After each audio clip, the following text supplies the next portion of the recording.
Hello friends, आज की class में हम दशमलव की संख्याओं का वर्ग ज्ञात करना सीखते हैं और देखते हैं कि दशमलव की संख्याओं का वर्ग कैसे ज्ञात होता है। हम लोग अगर इसे बिना दशमलव के माने तो दशमलव हमें उड़ाना पड़ेगा और दशमलव की जगह 1 लगाएंगे और उसके आगे जितने डिजिट है उतने 0 लगा देंगे, अर्थात हमें प्राप्त होगा 4/10। अगर हम इसका वर्ग करें तो हमें मिलता है 16/100।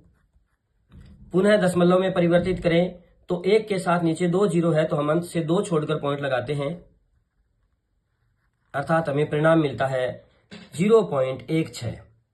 अगर हम इसे डायरेक्ट करें तो देखते हैं कि 0.4 का वर्ग करना था, हम सीधा 4 का वर्ग करते हैं, 16 मिलता है।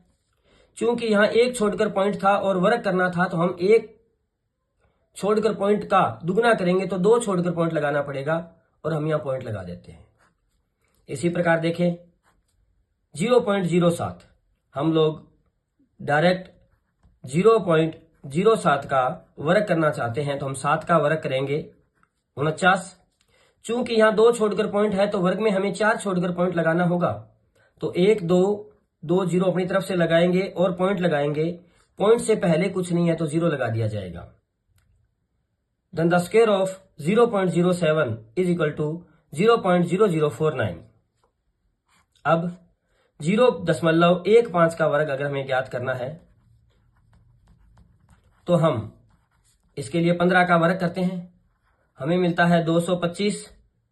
चूंकि दशमलव के 2 छोड़कर पॉइंट था, वर्ग है तो हमें 4 छोड़कर पॉइंट लगाना होगा, तो हमें इस बार केवल एक ही 0 मार्क करनी होगी, तो हमारा वर्ग रहेगा 0.0225।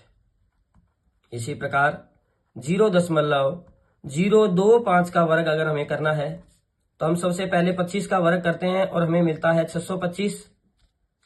चूंकि संख्या में 3 छोड़कर पॉइंट है तो वर्ग में हमें 6 छोड़कर पॉइंट लगाना होगा, तो 3 हमारे पास संख्याएं हैं और 6 बनाने के लिए हमें 3 जीरो और लगाने होंगे, फिर पॉइंट लगाएंगे और पॉइंट से पहले पुनः 0 लगा देंगे, तो हमारा परिणाम आएगा 0.000625।